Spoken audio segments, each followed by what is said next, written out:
Yesterday I got a little mad. YouTube gave me a warning, and I think they're just playing games with me. I think they're just being mean, and I don't know what it is. I mean, I don't. They're not telling me what they deleted, so I go back to look to see if I can appeal what was deleted. And it says that I can appeal it because it was deleted. When I first saw it, it says you can delete this, or you can take action. You can delete this and appeal or something. Or you can take, our training or whatever. So it seems like to me. So I said that I felt like I was being discriminated against, right?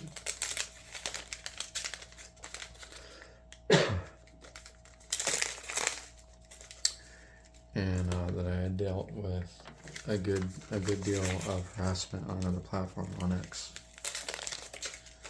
So, and I was saying that I don't feel like they're responding to me reasonably.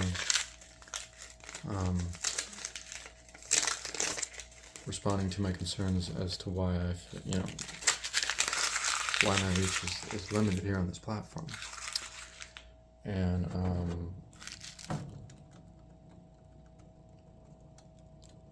I received a letter from YouTube saying, that they don't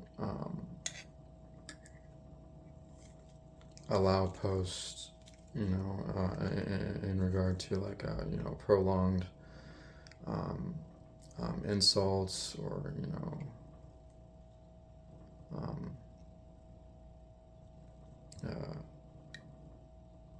anything in regard to judging a person, based on physical traits or anything like that, or essentially discrimination or whatnot.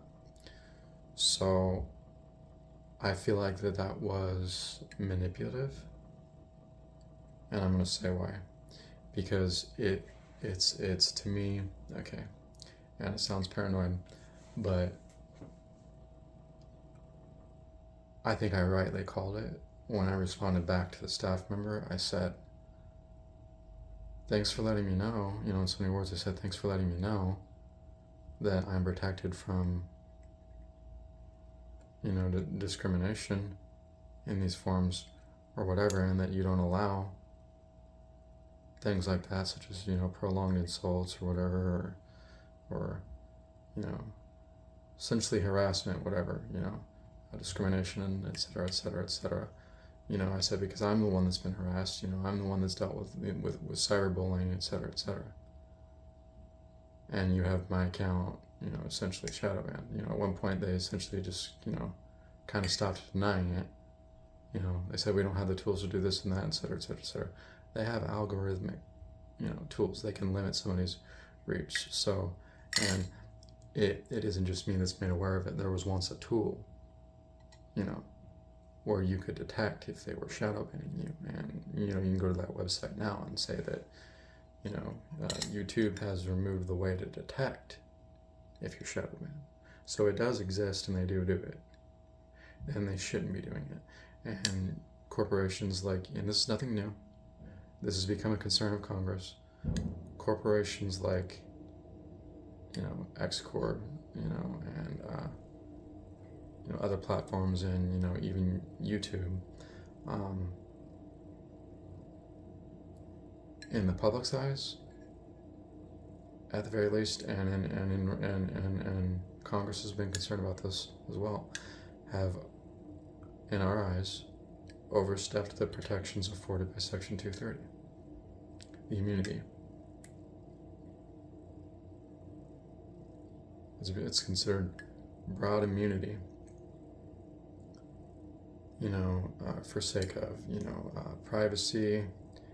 And some of these social media platforms, they stand behind, this is public space and this is all about, freedom of expression. But different countries have, different constitutions. So I'm thinking that that's part of why, Section 230 exists, because we're like, we can't,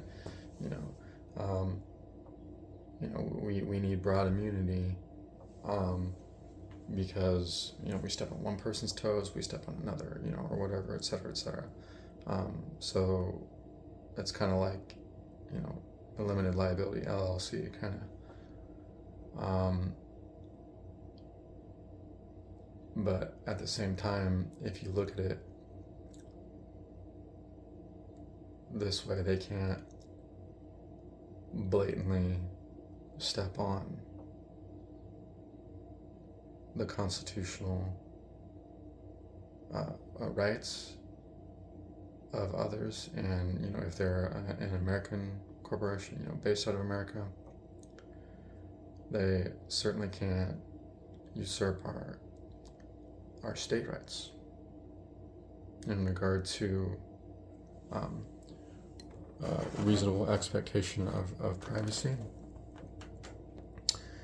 Most states have privacy rights like that, and data privacy laws where we are allowed to have access to our data, and a lot of the applications in regard to censorship and or suppression may not only influence our First Amendment, like, suppressing us, silencing us, but our Fourth Amendment,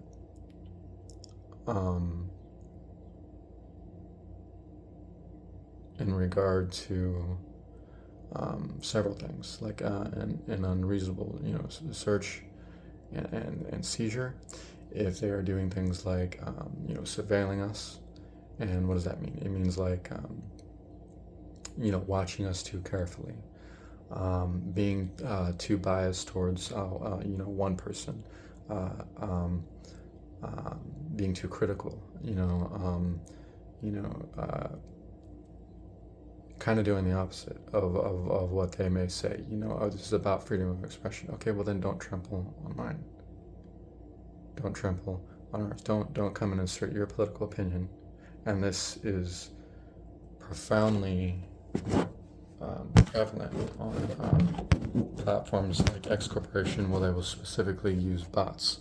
They will specifically use their API to serve a right-leaning political agenda. More than right-leaning, far right, extreme-leaning political agenda, where you have these bots that shouldn't be allowed to be doing the things that they're doing. So let's go into that a little bit. So when we talk about the Fourth Amendment of the people, that isn't just, a protection, against unreasonable or unlawful search and seizure. What that is it is our right to be secure in our person, in our effects, like papers and things.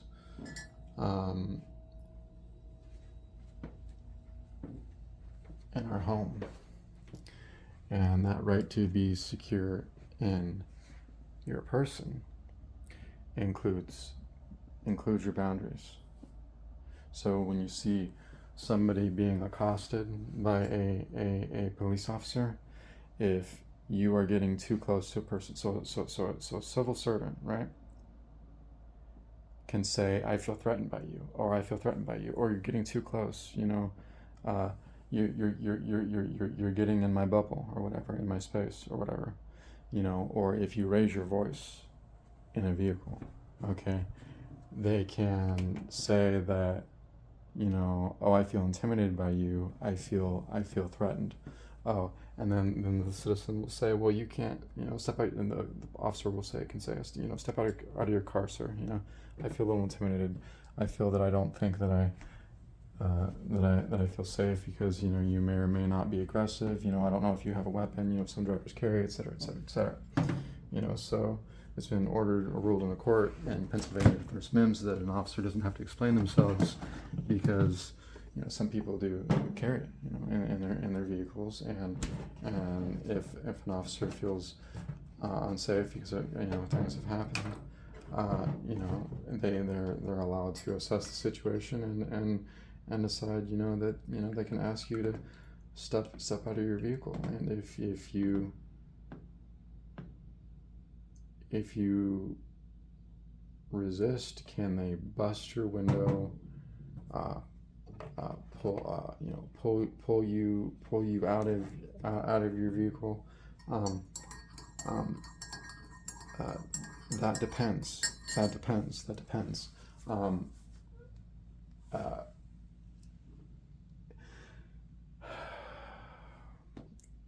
Technically, no. They would need a reason. They would need a reason that can be verified on a camera. So if, and think about that for a minute. Think about it. Now there may be officers that are watching this, and they say, nope, that's not what the court ruling says. That's not what it says. That is what it says. It says, in a roundabout way,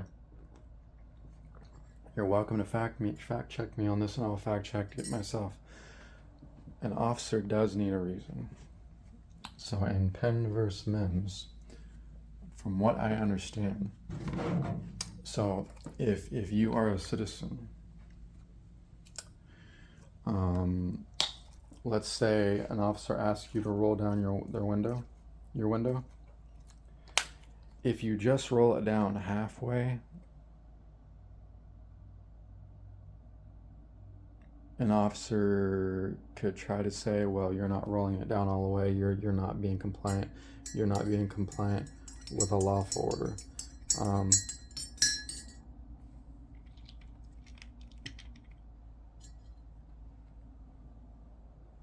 They don't have to roll down their window. They can crack it, so an officer can't have an excuse to say they can't hear you. You only need to open up your window enough to pass your license and registration, and they only need to be able to see your ID. So you can actually place your ID on the window, right below where it's cracked, with your voice, you know, at a stable tone.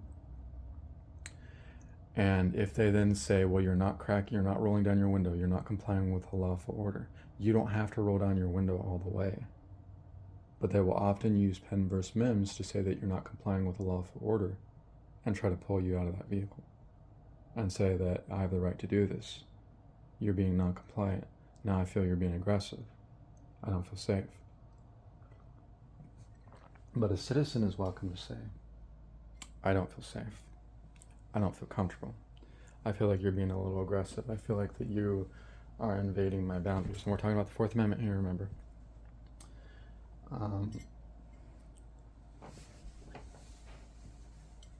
And after I've seen, I'm gonna hold on that thought. After I've seen that people that manage our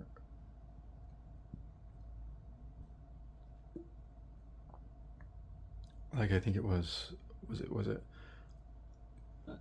I don't know if this was like fake or not or whatever, but or one of those like scenarios that were like a what if or like an example of the poor leadership of this country. And I don't know if it's true or not, so I'm going to say I don't know if it's true, but evidently. So I'm going to say evidently. So I'm going to go back. So go fact check me on it. Go see if you can find the video. But so it doesn't matter. So I'm not going to say it this way if I don't know for sure. But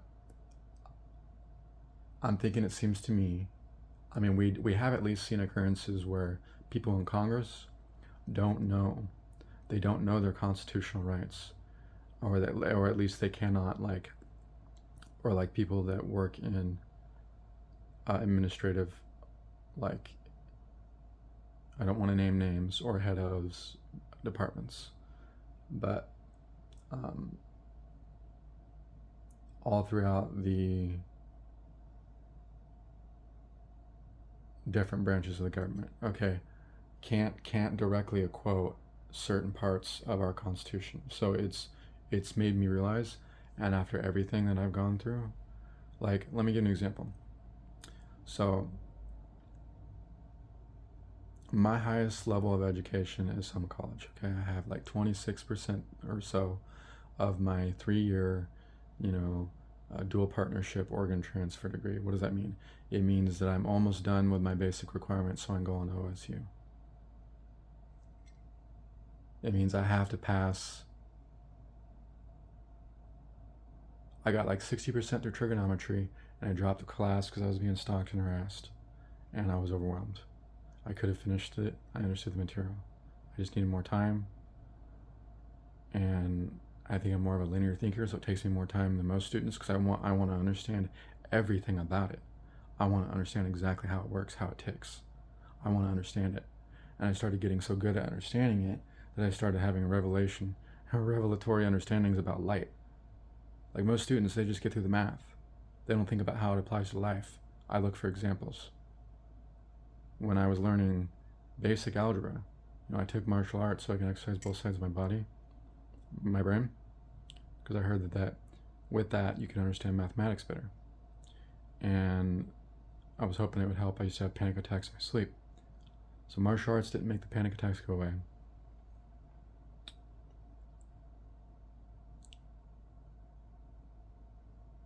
It did help me become more peaceful, though. More of a peaceful, kind person. More disciplined, because it has a way of humbling you when you can see what the body can do, and when you meet people that are more disciplined and more peaceful, especially with Chinese martial arts. You take Jeet Kune Do and Tai Chi and Wing Chun Kung Fu. It really changes you. It really changes you from the inside out. And I probably need to go back to it, but I'm concerned about my shoulders. I had labrum tears taking jiu-jitsu. But anyway, so went on a tangent there, but what I'm saying, so highest level of education, some college. Okay, so I'm gonna say something, and I'm not really too embarrassed about it. I was a rebel kid. I don't feel like I'm stupid or dumb. I know I could have passed every class in high school, but I simply didn't graduate. I got my GED, and I wanted to go a step further because I wasn't proud that I just got my GED. So I went back and took every test and raised my scores. And I might do it again. I might do it again just so I can get up near the 800s level or whatever, because now if I took it, I would add 200 points to each section or so, maybe at least 100, probably more, 150 about, I'm thinking. It wasn't that bad, but you can keep on taking your GED test until you get higher and higher and higher. And I would be a proud dude, I'll tell you what, no matter how far I get in college, if I can just go back and take some of those tests. They keep the highest scores, and that's really freaking cool. And I got my high school equivalency diploma too. And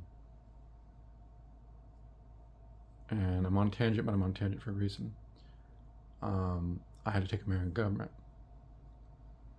to get my get my high school equivalency. I got to choose between several topics, and I chose American government because I thought it was the least boring. And I think it was a section that was kind of lacking in at the time, so that's when I began to understand more about American government, and I really started taking it more seriously when Trump got elected, because, you know,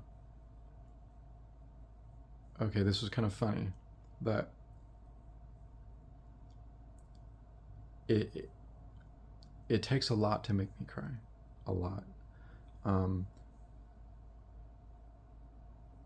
or maybe I might do so after a prolonged period of like long term stress, like when I finally break down. Um, and I don't understand why some men are so like ashamed, like why some men don't. It's okay to cry, or or whatever. I mean, but try not to do it on the job on air or something or whatever. I mean, nothing wrong with that, but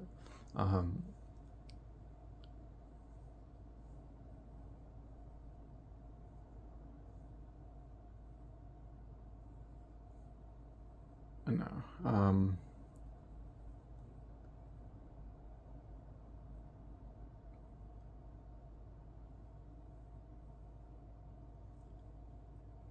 The night Trump first got elected,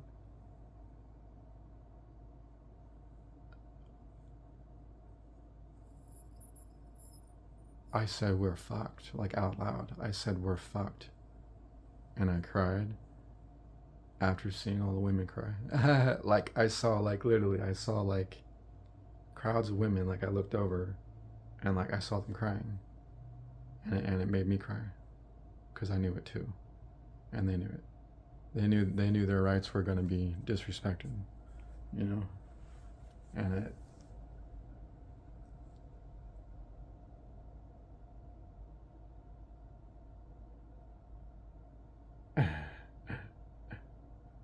I'm just having thoughts, you know, watching women, monitoring women, it's crazy. Um, so I hope that little period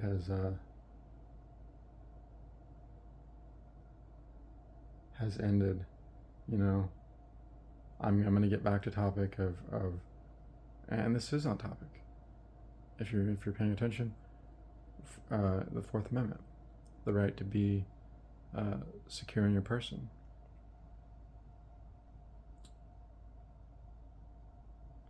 I moved from a city that is like 11 to 15 miles from here.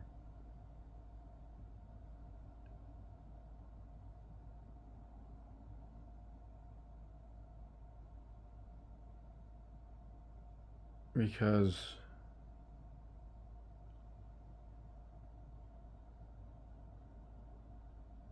well, I mean, I never really had any problems with the police there. I mean, before I was medicated at all, I used to self medicate a lot. So I would be drinking a lot when I was younger. I would drink a lot. I would use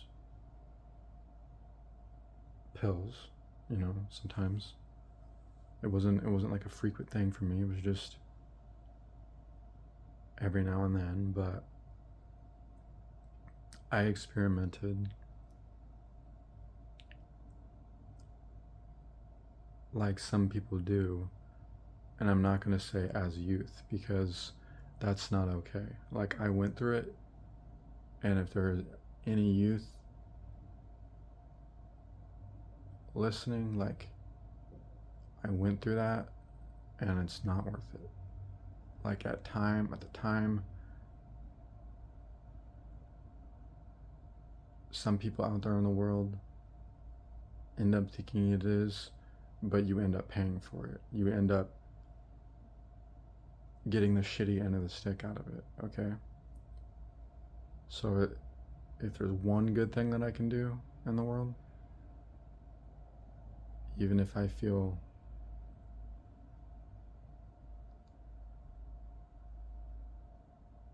the content that I post here is real. Okay, so meaning sometimes I curse, sometimes I say some mean things. Okay, but it's not like rated R. So I don't if I feel like that one of my posts are like should be like restricted for 18 only, I'm gonna restrict my posts.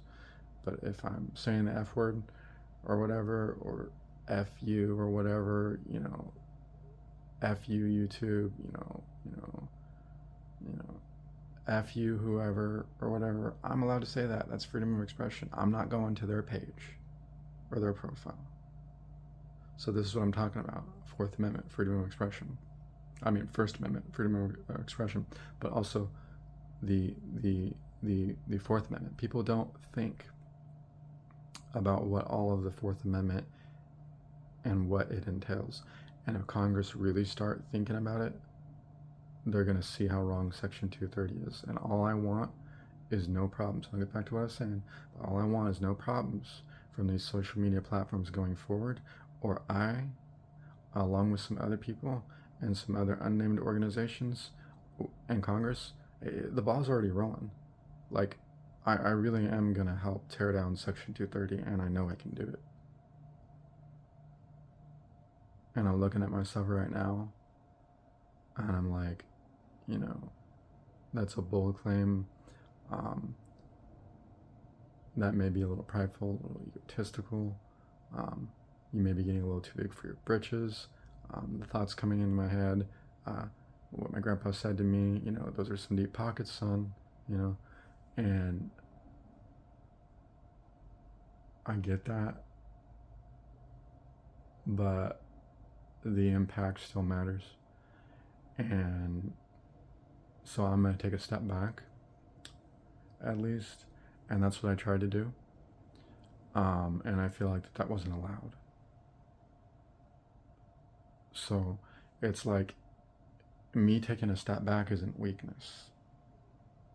It isn't like you won YouTube and Elon Musk, so you get to keep on going until you're like, yeah, we won, now we're going to finish him off and beat him into the ground. No, I chose to step away. And now I just made my list public again, my gripes, my whatever little anger I've had, that is just beyond me, I can do better than that. I'm better than that. But the, changes in medicine, help a little bit. It's not going to cure me. It's not going to cure me, But I'll tell you what, if my psychiatrist were to compare and contrast where I was before and where I am now, he'd have no problem. So,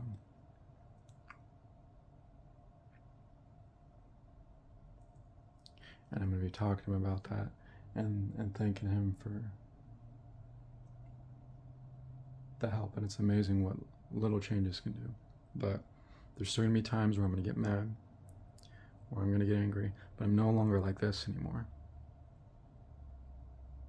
Like, it takes some time to think. Sometimes I'm going to have some episodes.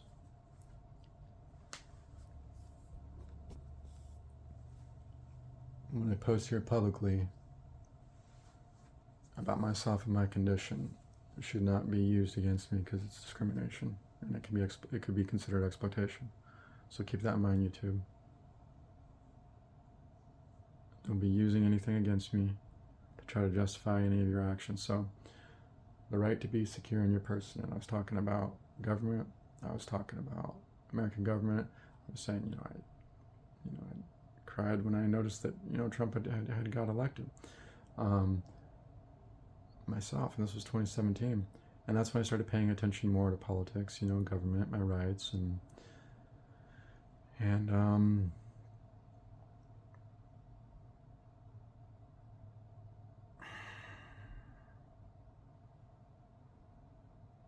so I'm going to go through the Constitution, and I'm literally going to start memorizing the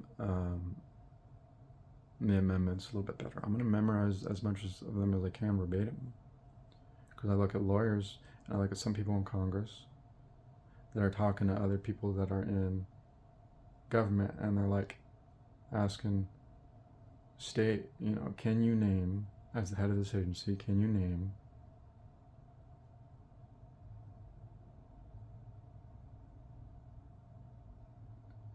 the Fourth Amendment. And now that I go back and recall the images in my head, yeah, that was evidently real. And some can't. Some can't. Like, in my own words, even I can do it better. You know, I can at least name more components of it, if not verbatim.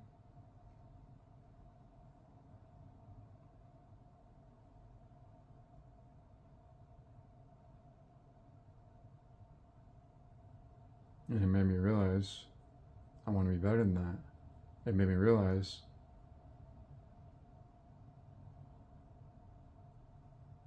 that there are people in leadership right now that don't deserve their positions. It made me realize that I care more.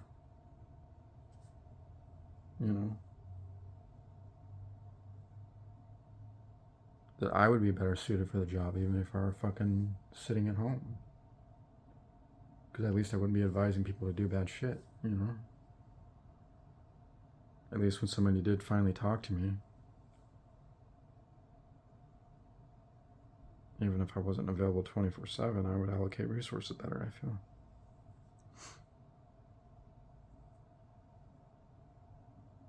No, if I had a job like that,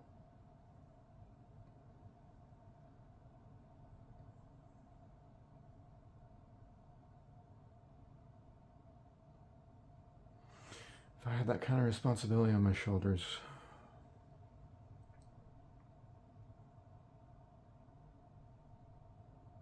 I'd probably be very fucked up, and I wouldn't make every day.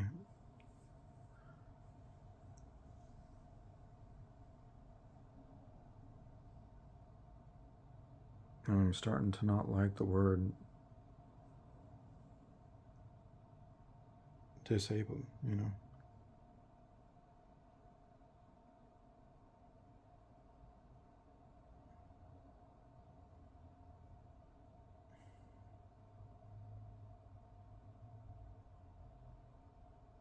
But I do have a disability, and if I'm not allowed to take the time to deal with that, if I'm not given that kind of credit, you know, I don't want to rely on it, you know?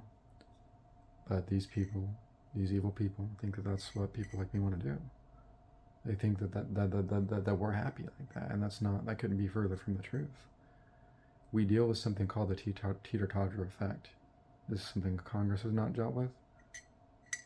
This is something that these prideful, egotistical, privileged, hateful people that work in some of these branches don't consider.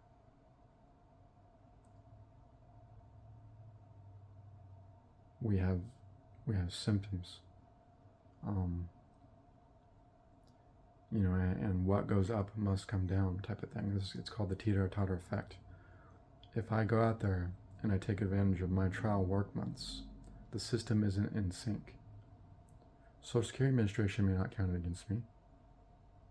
And I went through my 9 trial work months over 3 years ago. And I decided I need to find a different way. If the rug is going to be pulled out from under me, and I'm not going to have an opportunity to actually work my way off of Social Security disability and Section 8, I need a different way of doing it. So that's what I figured out.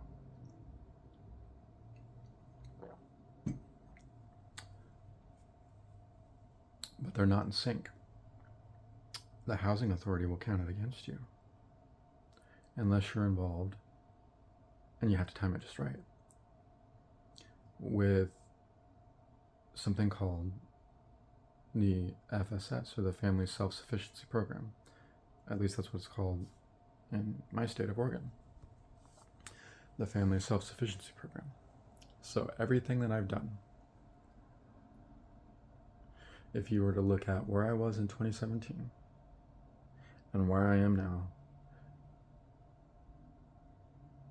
you're going to disagree with these people that have all these biased judgments.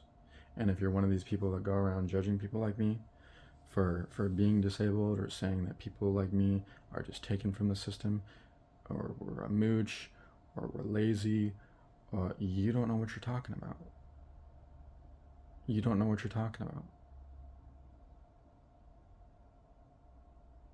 And have you ever heard of work smarter, not harder?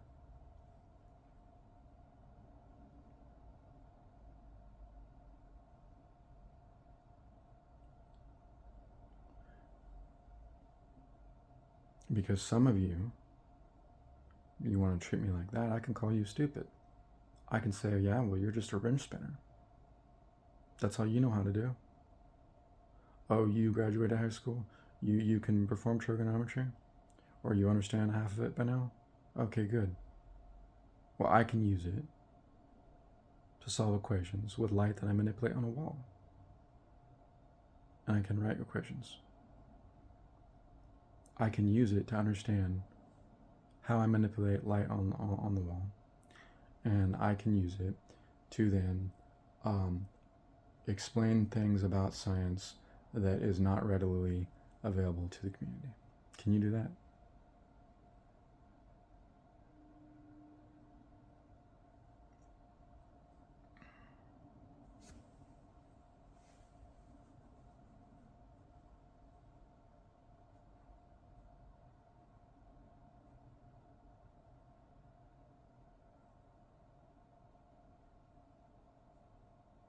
I would ask you a question right now about light.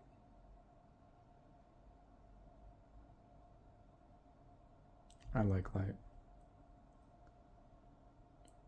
And just the question I ask will have scientists taking notes and double checking their work and going back and saying, oh shit, we were right about that. That idea was right. Or oh shit, maybe it is this. I have said things online that I should not have said, and I feel like it's given other people's ideas and now they're just taking it and running with it. That's how valuable I am in a lab.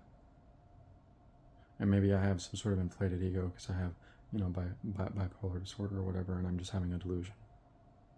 Or maybe not.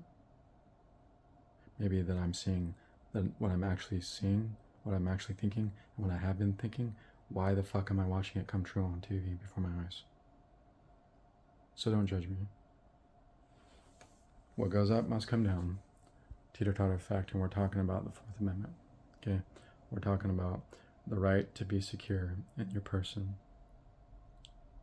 papers and effects in your home, the right to be protected from an unreasonable search and seizure without a warrant, and that search should be restricted to the scope of that warrant.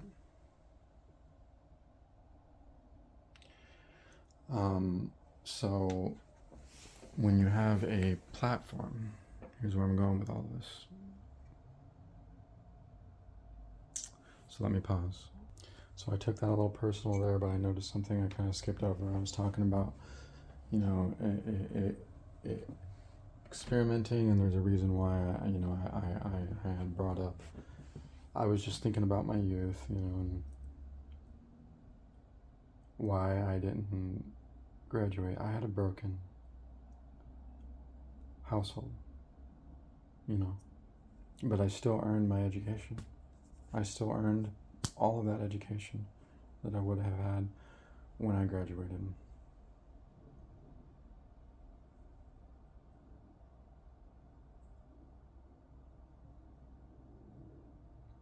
And now I want to go back and retain and learn whatever I feel I missed in high school.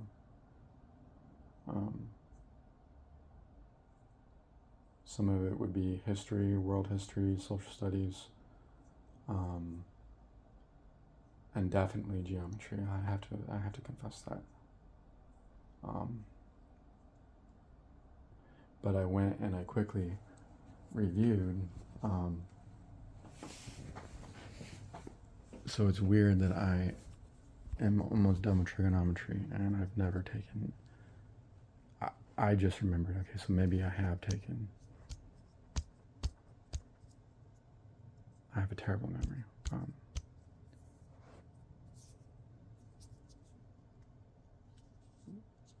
Geometry, but it would have been in middle school, and my experience in middle school was not normal.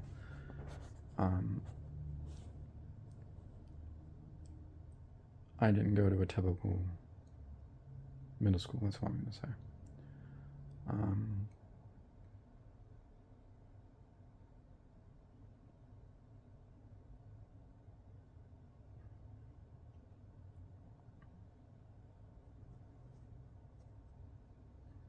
But yes, I know the Pythagorean theorem. And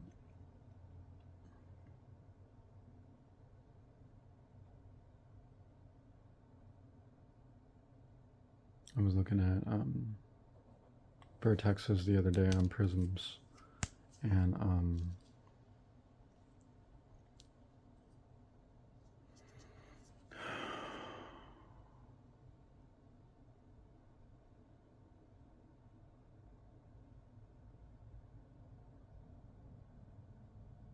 what defines a prism exactly?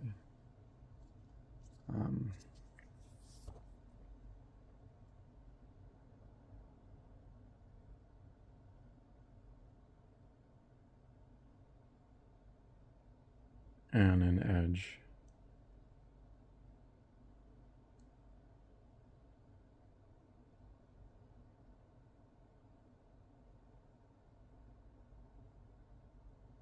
And a side. Exactly. And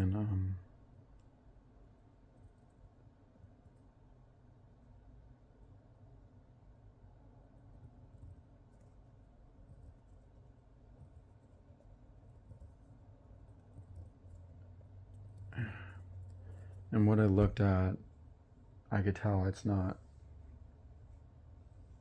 There's other math aligned with prisms that I want to know about, that I can include with trigonometry. So I have to go back and look at geometry. So I'm a little disappointed in myself because of that, but that's okay. But I was trying to say in so many words, and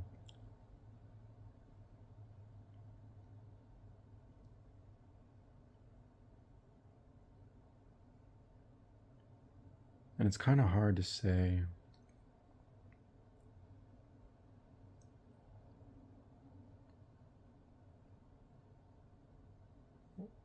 when the right people are not there for you.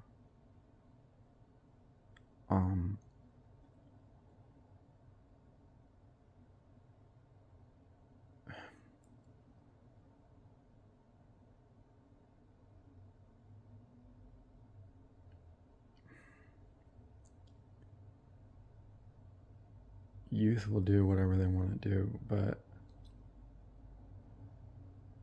I think for me, as I think of it now, the reason why I never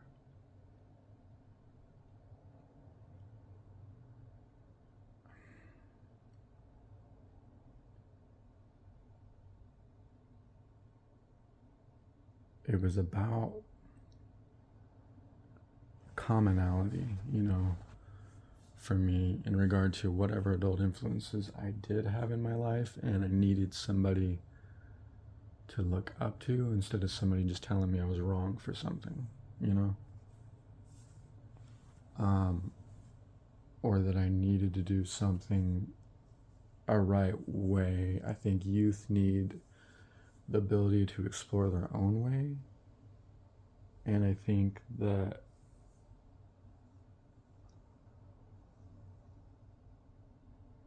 a lot of parenting can go wrong if youth are taught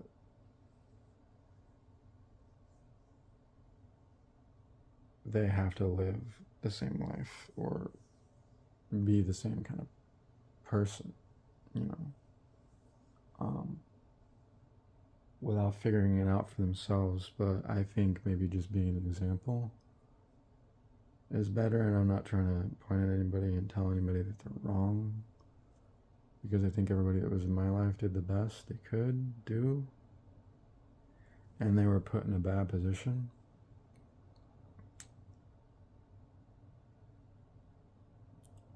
And they had a lot to deal with me.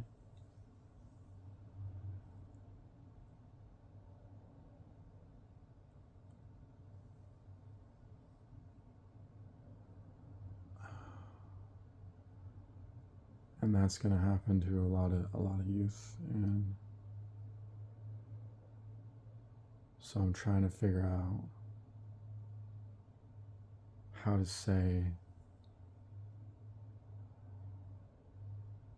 like, don't end up in my position, don't do what I did.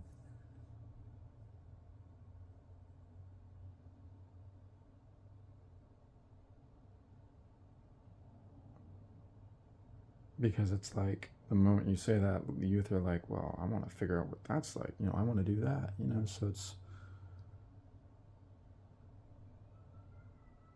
what am I missing, and I'll tell you right now, nothing,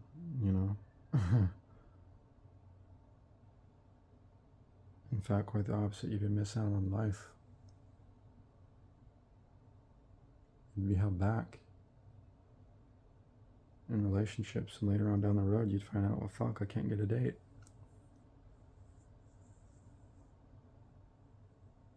I can't get married. Can't get a job. If you end up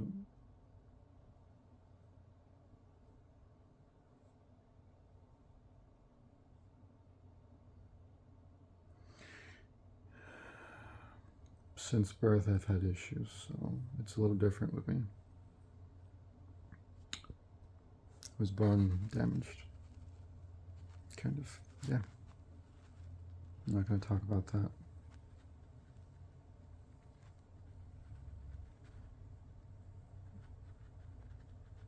It was explained to me that several things happened to me, so it shouldn't have happened.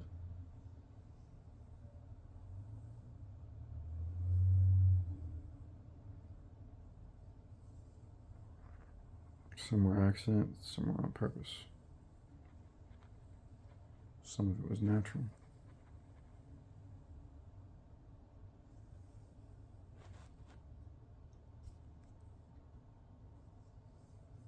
And then I had bad things happen to some of my family, and me. But if there's anything I could say, and I'll get back to the Fourth Amendment, but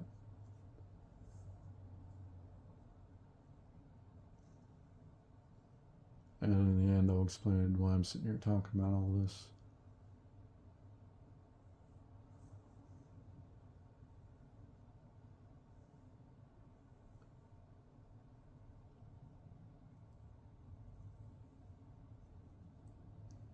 And I have some goals in mind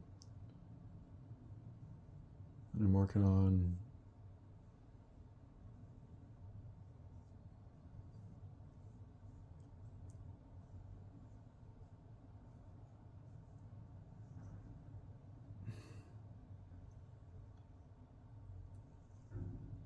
But I'll get to that. I'm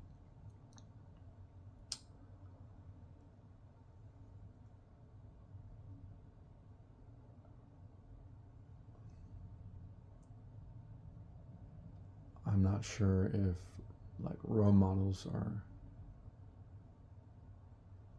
are the answer, because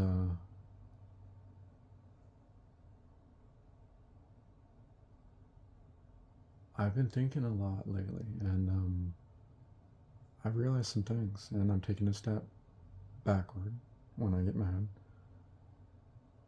And now you see all my content is public. These are all my rants, my protests. All of the complaining and frustrations and burden. And those are things that hold a person back in life, you know. There's only so much you can do. You can't take on the world, you know. There's only, and when the world eats you alive, and when there are problems in your family and in your home, or when you're alone, you know, there's some youth out there right now. They may come across this if YouTube doesn't, you know, and that's the problem. That's the problem with shadow banning. Okay, life is real. You don't set the environment and say this is the way it is. This is the way it's going to be. You know, what you do is, when you do that, is you make a person your personal brand and product, and that's not what we are.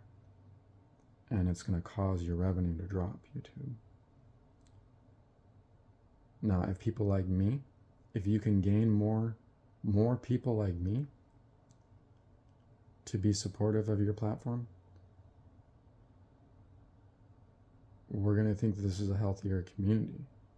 Right now, we just think that you're just trend. You know, some of us. I mean, look at this. Like, you want every creator to be the same.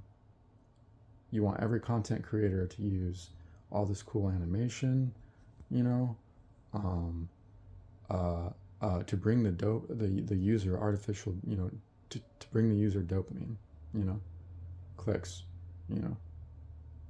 But what I'm waiting for is, you know, and I'm not a typical guy, that's called atypical. So, are you going to treat me normal? Maybe this would be a good idea for me to bring in an income for myself, but I'm not going to do so unless I'm treated right. I'm not going to waste my time with you, because I've already figured it out. And I can talk about some of that in another video. And what I have to say to you, YouTube, is that for now, you're self-centered. You're selfish. You care about you. And I'm just going to say it, you don't pay honest return to the user. And if I have any more issues with you, I'm going to go ahead and expose every single way that you do that. And I think you're doing some unlawful things, and I'm willing to expose that as well. And right now, you don't have an issue because people don't want to go through the long court process of dealing with you. But they know it's there, and they know I'm right. But the moment people like me, and or several other people, all I've got to do is pretty much push a button, YouTube, and you're in trouble. And I'm not looking forward to that, because I have enough issues in my life. And what you corporations do is you attack people. You hack them and you modify files on their phone.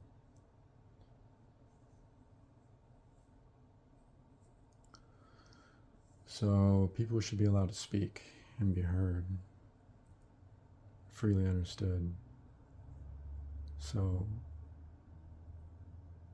for any youth out there, you know, I'm not the best example, but what I want to say, you know, I want to talk to you, you know, and you know, I'm 38 years old right now, so I have a son. He's out there. I don't know if he has found my channel or my content, and I've been transparent, like the thought has crossed my mind. So I've known that. I've known that if he was determined, he can go out there and find me.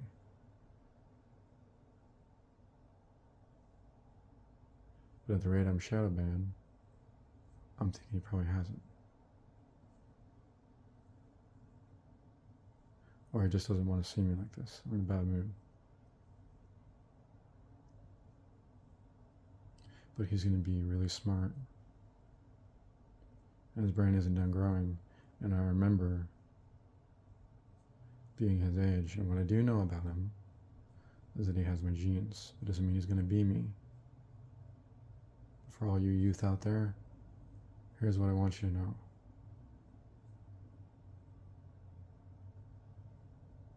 You're going to go through several changes.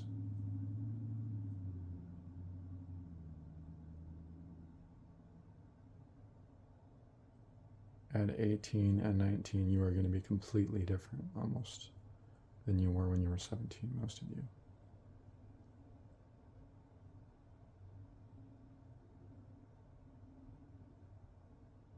At least I was. Depends on your circumstance. You end up going to college. I went to a trade school at 18.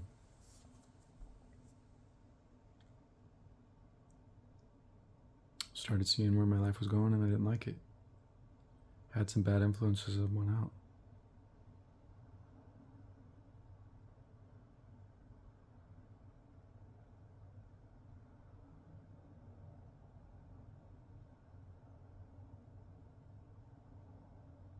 Some psycho thought it was okay to put a needle in my arm when I was 14.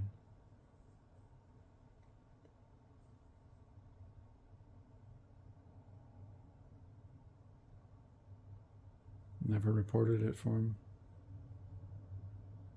Because he was young too. His brain's still growing too. And he fucked it up, stunted it. I'm never going to say anything about it.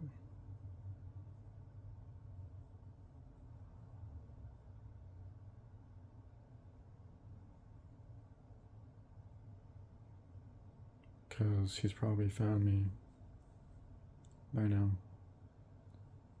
And I want him to remember what he did to me.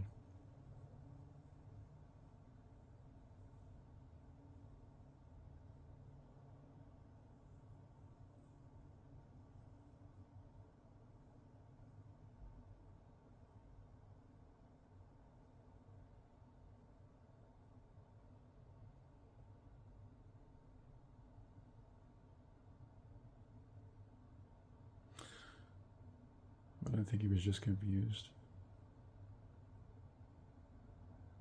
We all needed friends. Kept me out of the cold. Kept me safe. My mother wouldn't.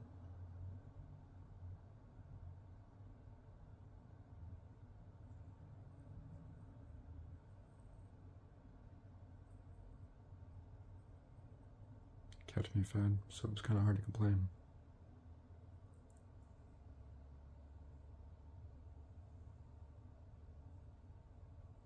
Still didn't make it right.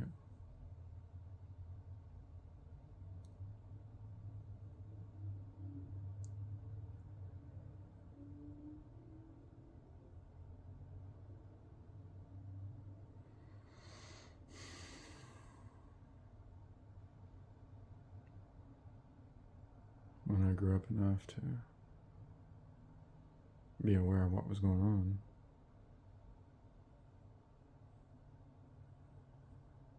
I just left the life I was living.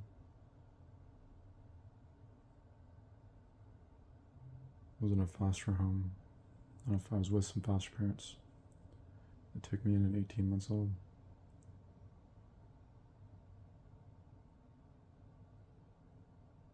Went back to them. They took me in at 18 months old to like 2, so it was very short. Something like this. Went back to them from 15, off and on through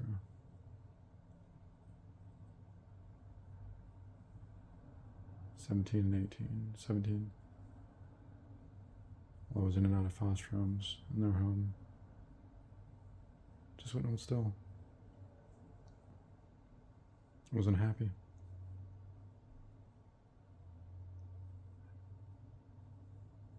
Wanted friends, wanted to have fun.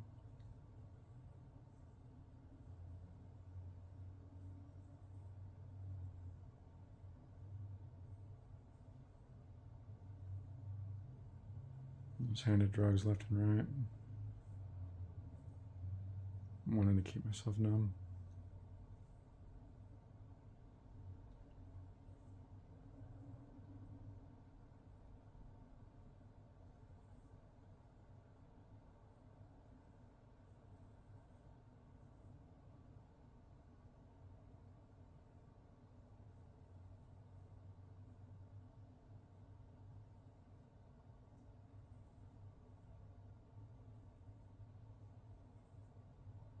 I didn't understand.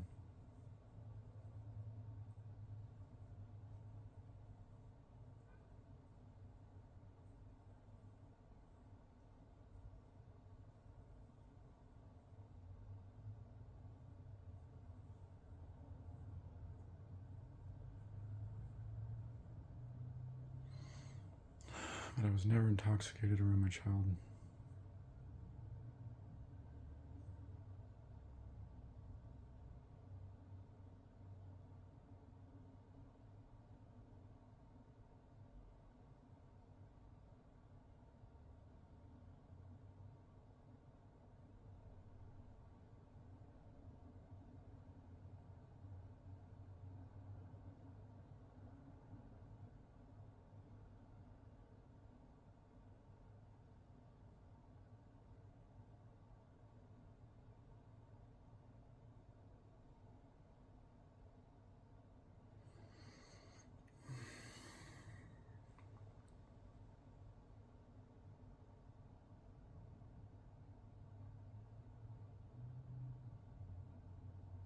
And I wish I would have just... I was hearing that organ fathers didn't have the same help that women had, and that things have changed since then.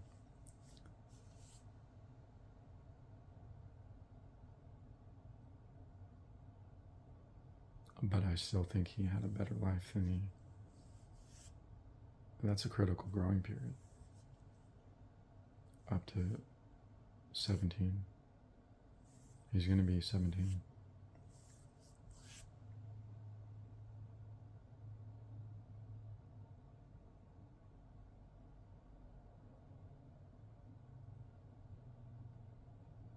And I haven't hid anything about myself from him online. And I've done it on purpose. I could hide. I could pretend I don't have any problems. I could pretend I'm not all fucked up.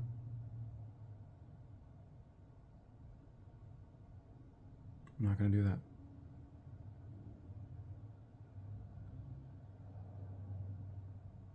And if he ever comes to me and asks me any questions, why didn't you love me? And he doesn't believe that, evidently. I mean, that's been my concern, but I've been reminded. No, he doesn't think that about you. His thoughts are always fond of you. I would just want him to see and know that I'm human. I'm gonna fuck up. I'm gonna lose my mind at times. It happens to all of us. I've recorded a video or two and sent it to him, I think, through his foster parents, and not knowing how to talk to him, not knowing how to represent myself, look back and I think I found a couple of videos or two, and I'm like,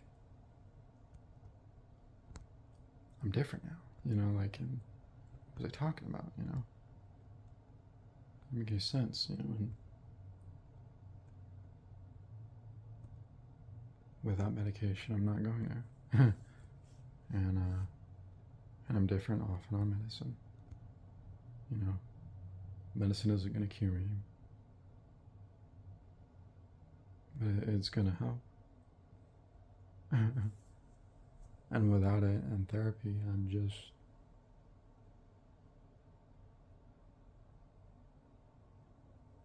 depressed and angry, and I'll go into mania. It doesn't stay in your system forever, so when it wears off, I like to try to be asleep. So I'm sleeping more because I'm taking it all at night.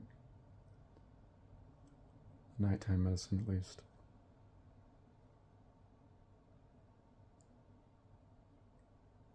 When it kicks in, it hits me hard.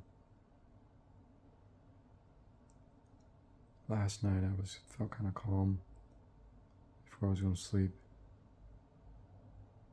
and then I heard like a bang on my wall, and it just sent me into like intense anxiety and like shock and like a panic attack.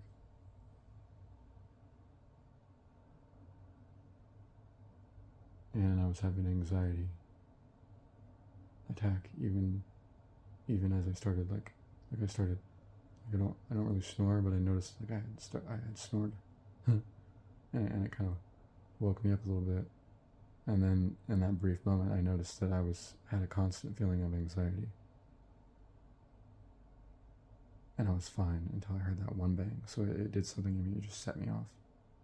You know, it just like snapped. It just like broke my nerves at that point after the whole day I had.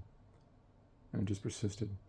So I just started doing some deep breathing till it went away a little bit and I fell asleep. I was having some anxiety because I felt attacked on this platform here.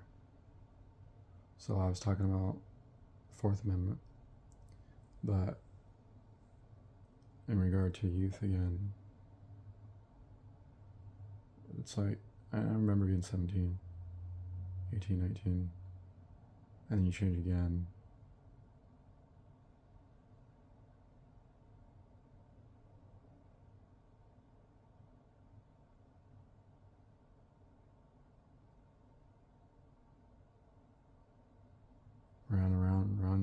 Around 24, 25, that's when your brain stops growing. Then your brain continues to trim. Your brain starts trimming. Excess neural connections. You change a lot between 25 and 33 when that trimming ends. A person becomes many people throughout their life.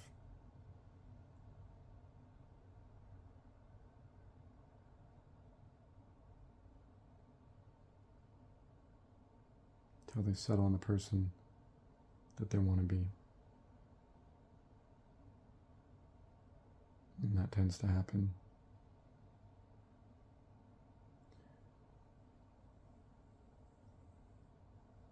you start to really find out who you are and who you want to be during that trimming process. I want to say around that sweet spot between 28 and my age of 38, but before that, you decide who you want to be. And what you're going to do, or you've already done it. Or you've been so disciplined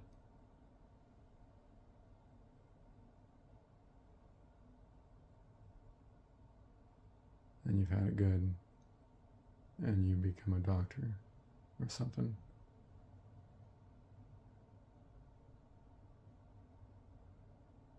By the time you're 35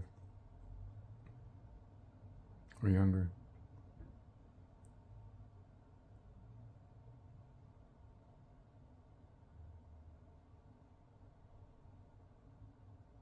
So yeah, anywhere between 28 and about 33.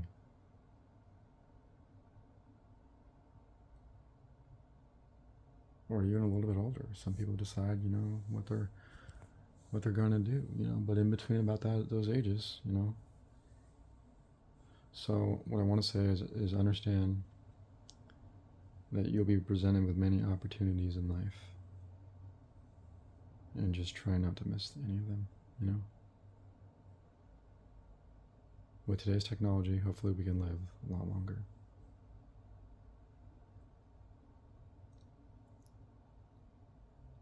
But one thing that I want to say is that we don't have all the time in the world, but I've heard it best put this way. You come into this world with nothing, and this world is going to make sure you have nothing. You leave with nothing. And when I heard that, it hit home like a ton of bricks. Because it's what I've been feeling all along. That's what I've been thinking. Just deep within inside myself knowing I'm going to leave with nothing. I can't have this when I die. I said to myself, 2017, I was feeling a little suicidal at the time, laying in the bathtub, that's all I'm going to say. I said,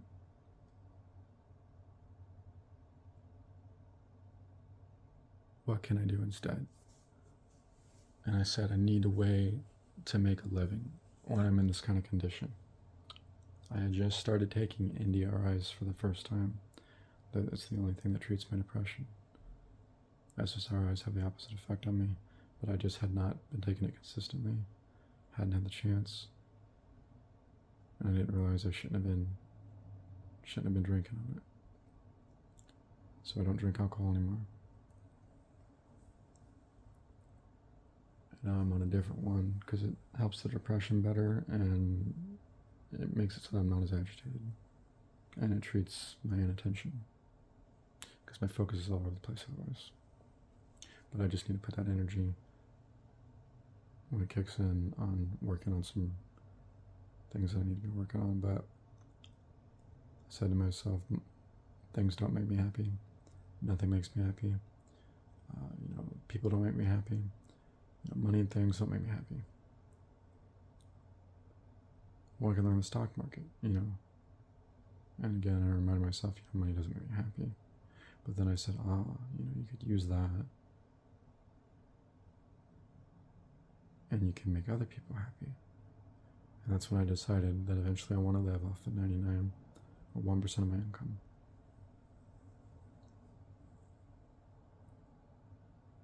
And donate 99% of the rest. So it would have to be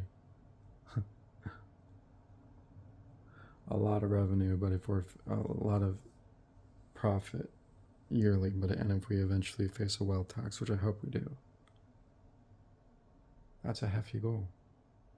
But as far as I'm concerned, as long as I pay my fair share of taxes, and I'll have to look at the math on that. The math may not math. I might not be able to live off of just 1% of my income, I don't know. But I'm going to do my best to adhere to the goal. The spreadsheet that I was looking at told me it was possible, but I had to make an obscene amount of money. Not billions. But I forgot to take some things into account. Dividend reinvestment. Interest on the account. I was looking at the taxation run.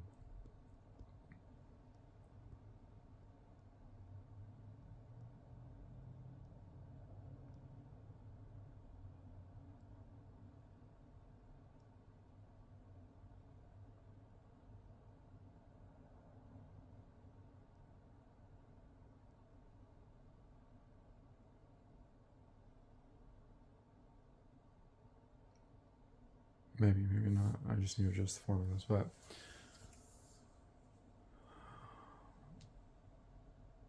so as youth,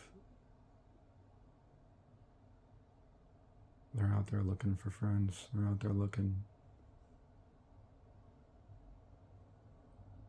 for really community to belong and for something rewarding.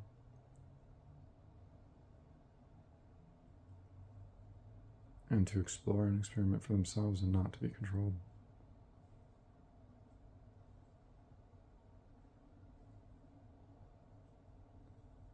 But there's got to be a reward in joy in listening to your parents and authority figures. So it shouldn't be about being told what to do and how to do it.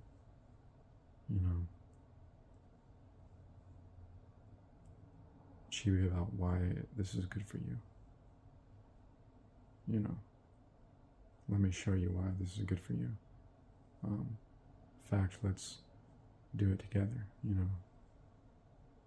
And, if you believe in reincarnation, you've got a second chance to do things over.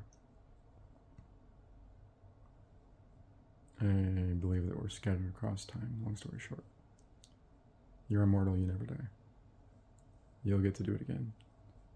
And a part of you, you're going to remember this. You're going to take it with you. Your spirit, your soul.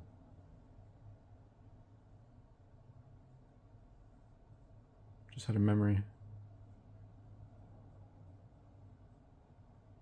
Just gives me chills and goosebumps thinking about it. I overdosed one time.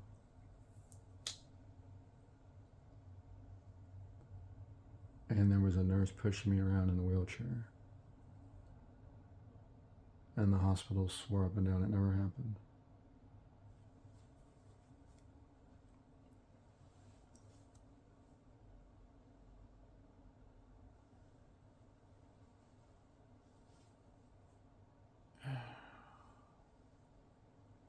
And it disturbs me because she was saying things that I don't believe in.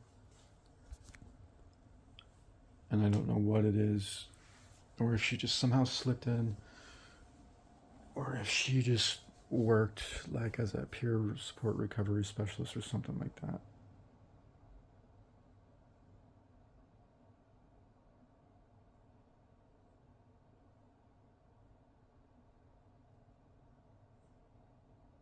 And I don't know if I was just tripping balls because I had overdosed on something I won't mention. It's not fun. Experimented on it for a long time, off and on. The last time I did it, I had a seizure here in my bed, here in this home.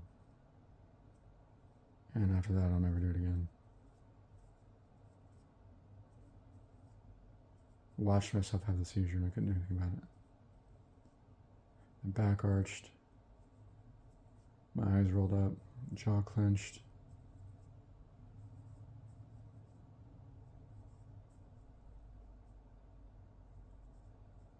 And I said, let's go. Here goes, let's go. And I just didn't care.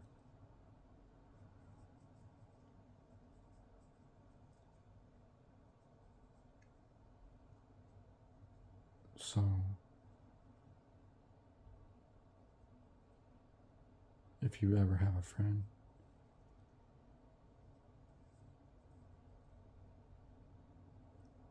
that hands you a pill and tells you to take it, and they tell you they're your friend, they're not your friend. You may think they're your friend. You may feel like they're your friend. And you know what? Maybe you feel like you're each other's friend.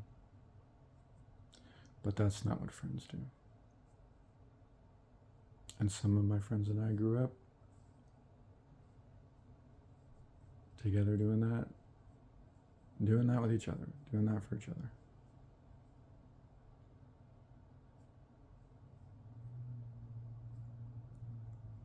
Some pull through and realize, that's not the right way of life. So I've got one friend left. I've got one friend that won't do that to me and who I won't do that to. He's my best friend. He knows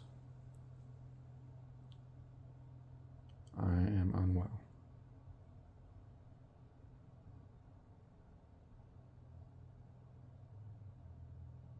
Doesn't judge me for it. Takes a step back when he needs to. And he's like, dude, you're not doing so good. He just takes a step back. Doesn't judge me. Doesn't get mad.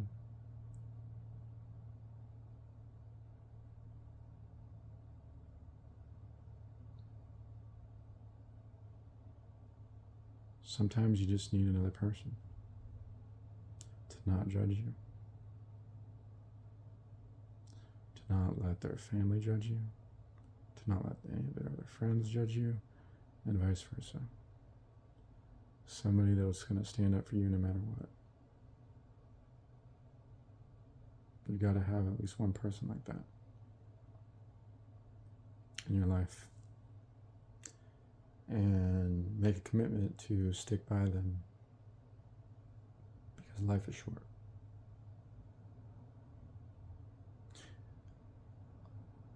Like all kinds of relationships, what you want in life is you want community. You have to be able to accept and understand people are not perfect. They're not going to be as good as you at certain things and vice versa. And him and I, there are things about us where we are both better at, like much better at, than the other person. And we both have gone through different stages of development where we weren't at the right spot, and where we may have felt, okay, you're holding me back now, or whatever. then grew up a little bit more, established our lives a little bit better. Took eight years apart as friends after an argument.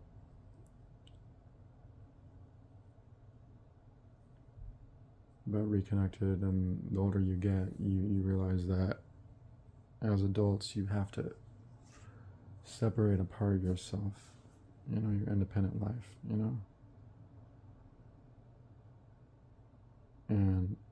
and respect each other's, boundaries, kind of, or whatever, and learn to work together. And things change, as youth and young adults. It's like you try to change things about each other. When you have friends, you try to make them be like you, or you get mad when they're not, or when they don't accept your point of view. And adults tend to think totally different, if they are adult enough. You just sit back and you listen to what the other person has to say. You may get a little anger spark up in you for a minute, or a little frustration, but then you pause and you think about it, and you're like, okay, this is this person's point of view, and you sit back and you question them, or whatever, or explain how you accept it, and how you may disagree but accept their opinion and belief, and oh, tell me more, that's interesting, okay, I respect that, huh.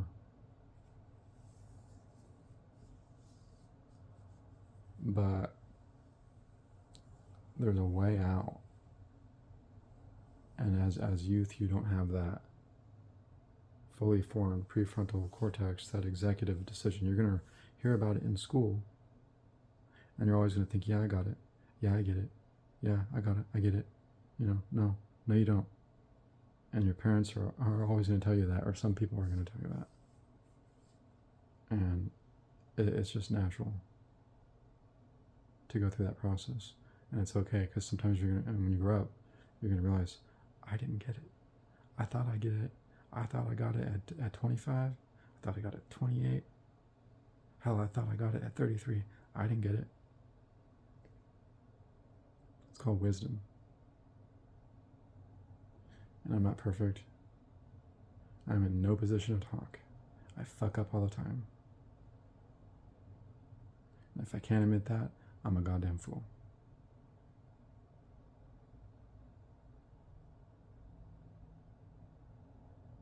I'm 38 years old. I've only had one serious relationship. I'd say we were both messed up.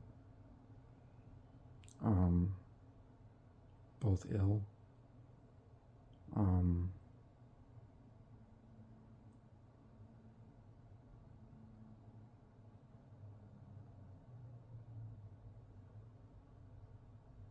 Too young to understand.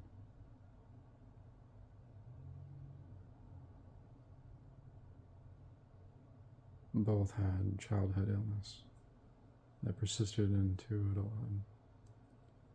Both had trauma and abuse. Both dealt with sexual abuse we didn't talk about. None of my family sexually abused me. There was just outside stuff that happened to me that I didn't talk about.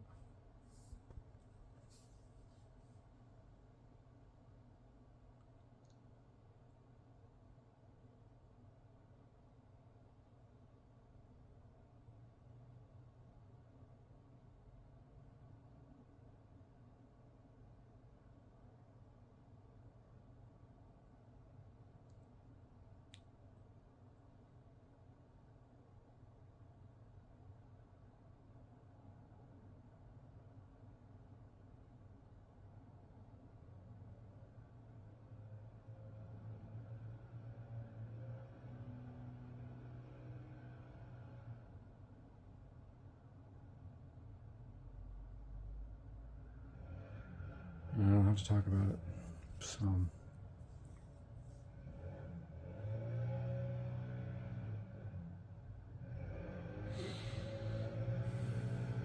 My primary focus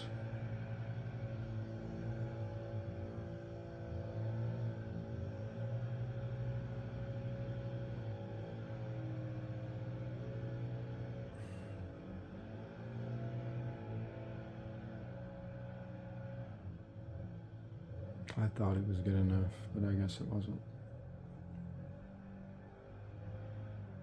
And what's done is done.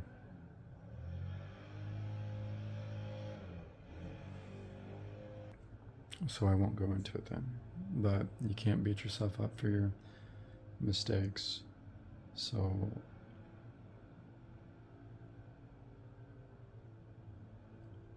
I'm thinking about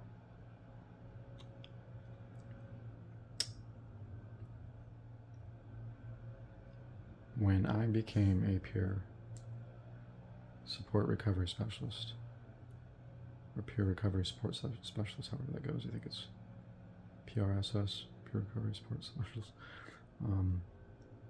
I never used it, and I think I'm not sure if that's what that woman was or whatever. But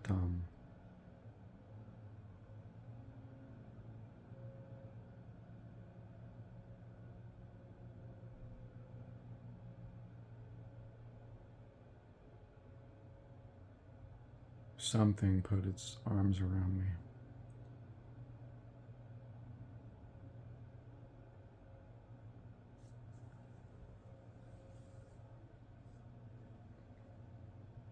And it felt like light. Like I felt like I could see it in my mind.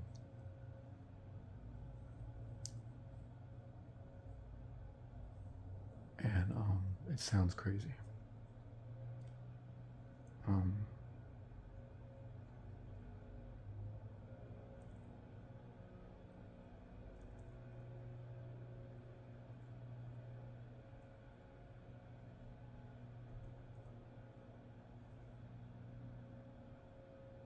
But I was having a psychedelic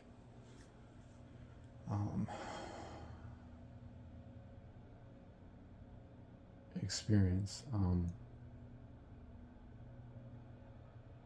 and nowadays that's one of the most lethal things you can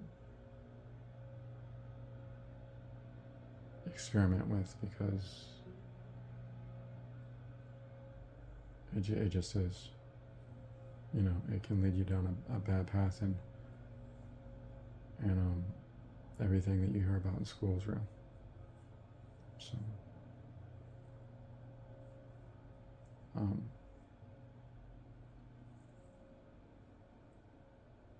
and it's really scary. And there have been many times where I have laid in a hospital bed, many times, where I thought I was going to die. And I thought it was all over. So I stopped doing all of those things to myself, because I never want to go through that again.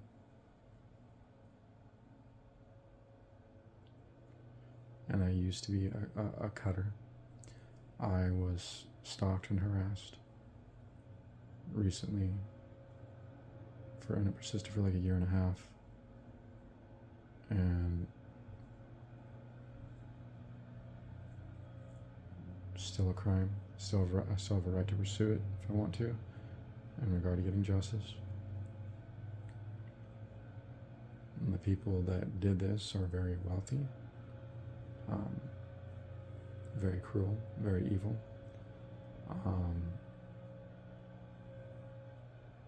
And they have also collaborated with federal agents to do this. The FBI, the NSA, and the Department of Defense.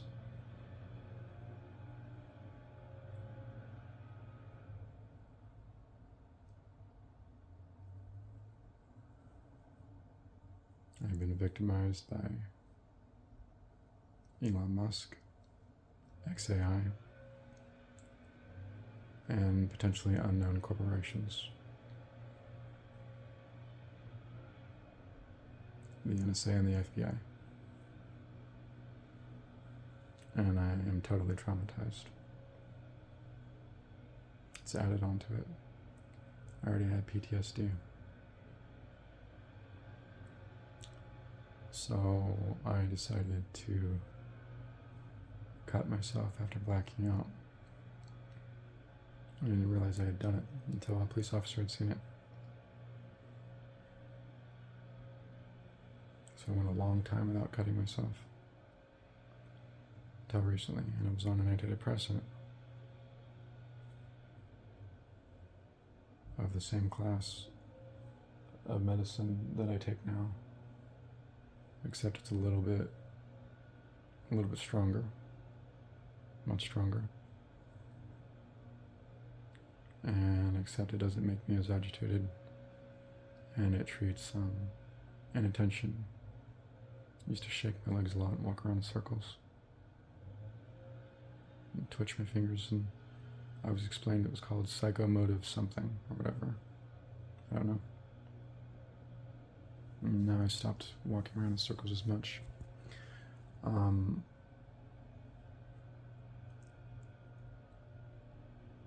But I would say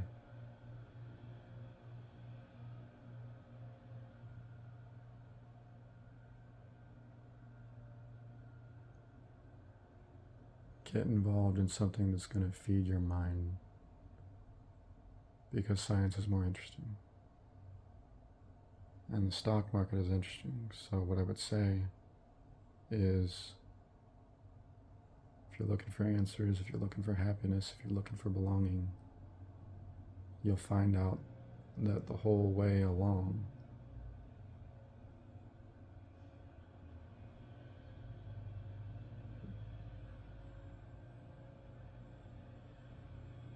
that anything else is just a shortcut and a temporary fix to happiness and belonging. And people may not realize if they end up doing something like that, bad drugs or something,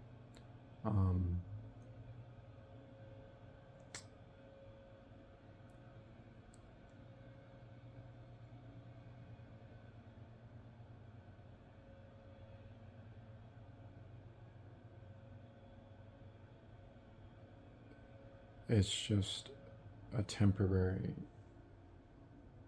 form of happiness, like movies, video games, and YouTube.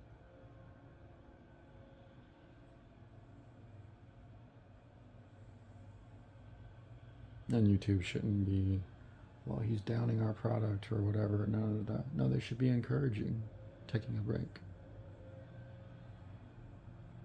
They're going to make plenty of money.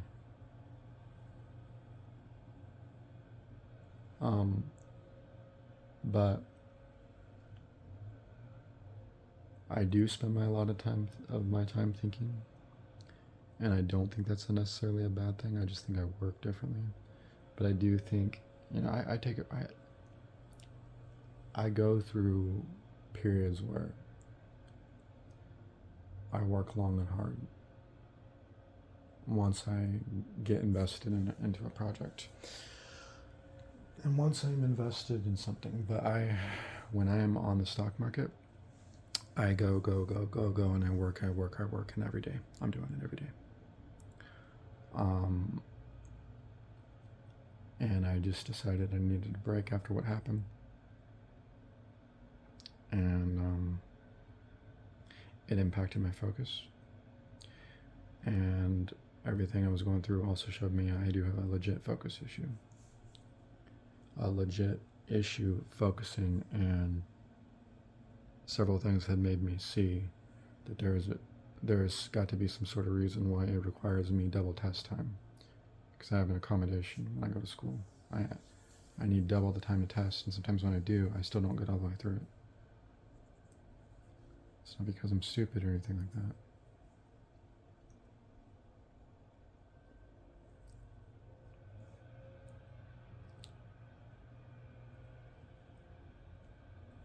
And I don't need it.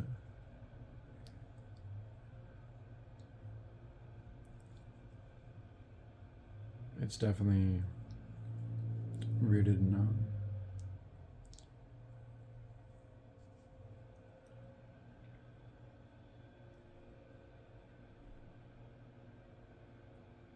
other things, and my inability to focus at times. I'm all over the place sometimes.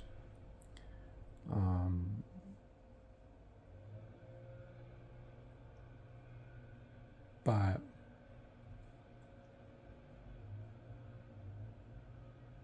now that I'm starting to get some of the help that I need, I'm becoming motivated again. I'm becoming interested again in getting back to math and learning some of the things that I want to learn. And I would just say that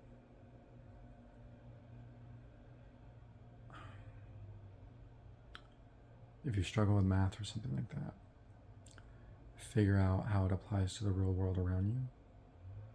Like slope, for instance. When I first started understanding that, and now I don't know why I had such a hard time understanding it, but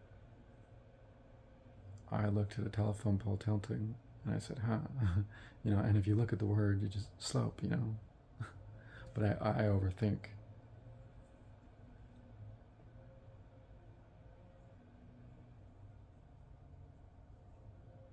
It's not just, rise over run.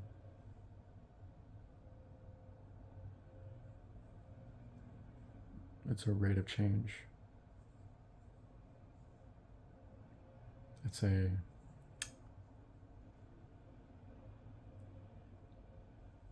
rate of change expressed as delta y over x or delta m over delta n, however you want to express it.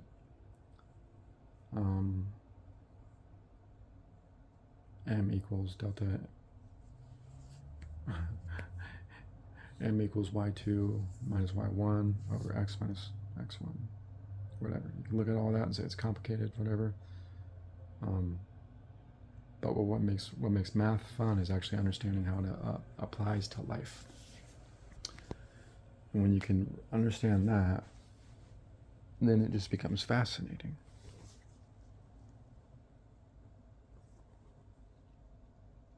You ever count cards before?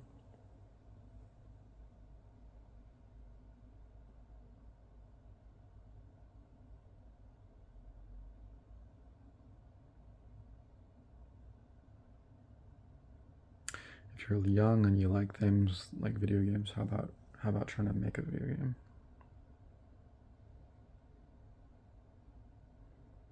You can use your GPU. Ask your parents to buy you one.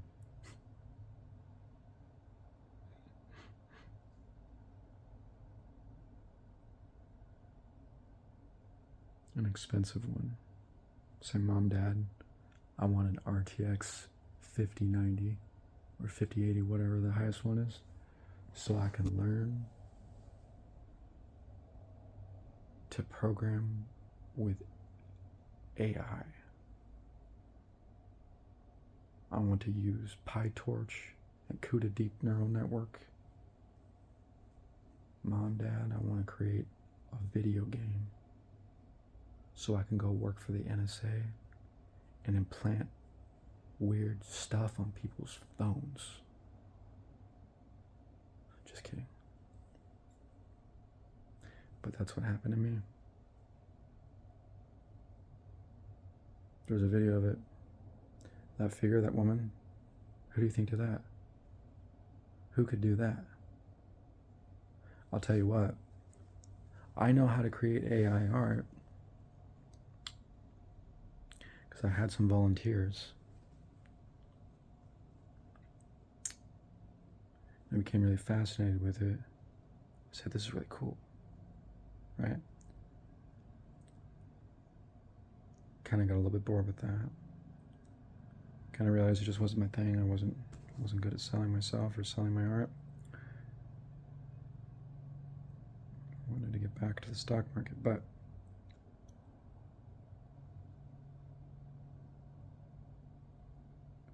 if I really tried, I could do that, maybe.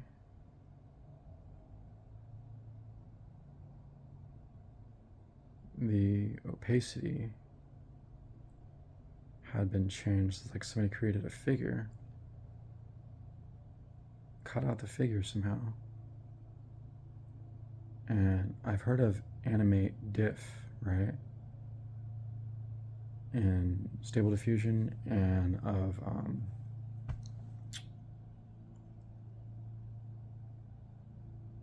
what is it?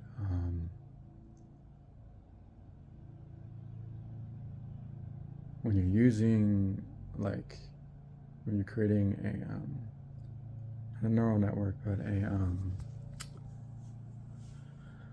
a hyper network, and when you are using either an object or a subject. So there is a hyper network where you can take a collection of images and you will go through so many to imitate the likeness. And remember, you need permission to do this, people. So no harm in asking somebody's permission. In fact, it's better. It'll make you feel like a better person. So, because I've seen a lot of people out there doing things that they shouldn't be doing.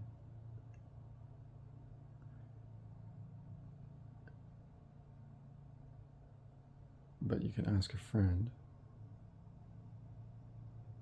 anybody you may know, or say, hey, I appreciate, your art, I like your talent or whatever, you want to collaborate together, because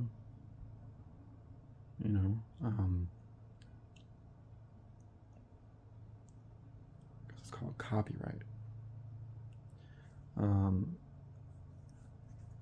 And with a hyper network, you can go through so many images and then make art, but you can also use something that takes a subject, like a person, or something that is good at identifying objects. And with that type of profile, you are using what's called, hold on, I'm gonna pause this. Okay, I totally forgot what it is. So,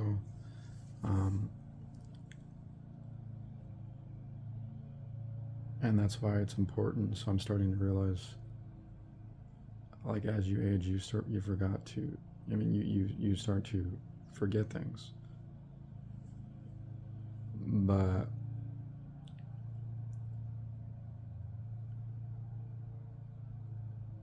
I recently discovered some ways, a handful of methods, with some, I'm just going to say,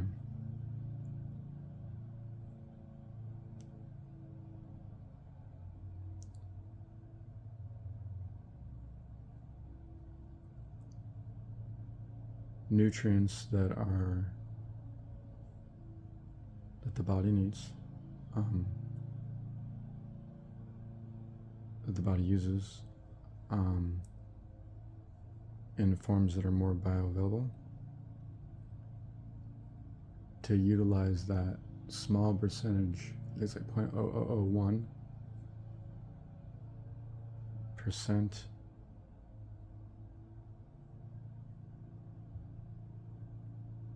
of our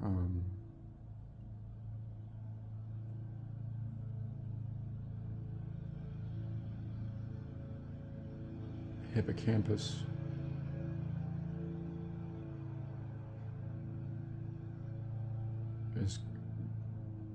goes through adult neurogenesis every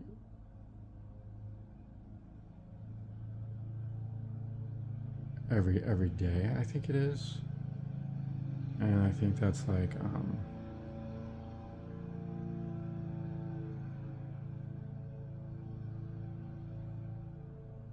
that's percent, so 0.0001%. 0.001%. So a 10,000th of 1% of the total cells in our hippocampus throughout adulthood are regenerated daily through adult neurogenesis. And that is equal to, so I might be sounding stupid right about now. So we got this handy dandy calculator right here. Because it sounds wrong, but it's like 750 cells. So let's go times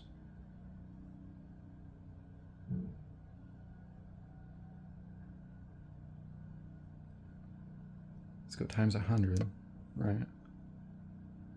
To get to 100%.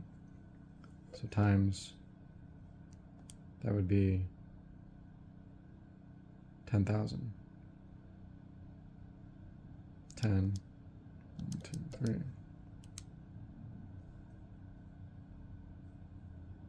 Let's go divided by 1 million. Okay, let's go divided by 1,000. 750 billion cells.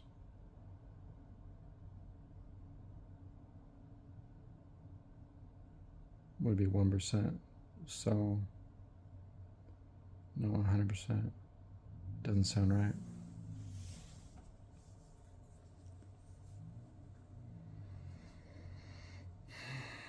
So let's see how close I was. Go look up how many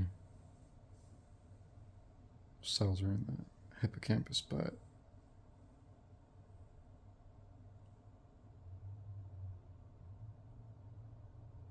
per cubic centimeter.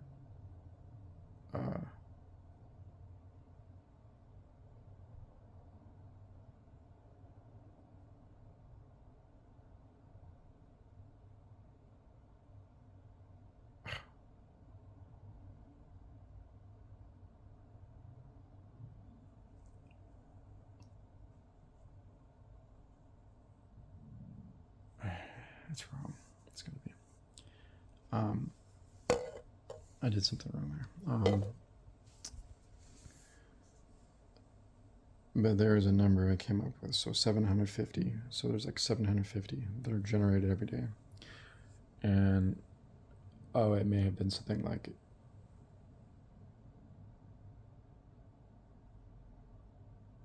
there is 0.001%.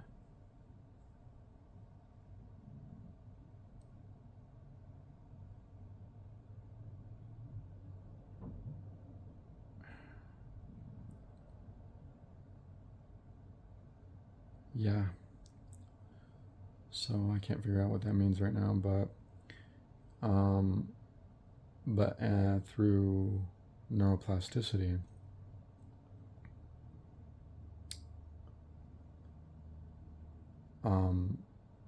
how many connections those cells form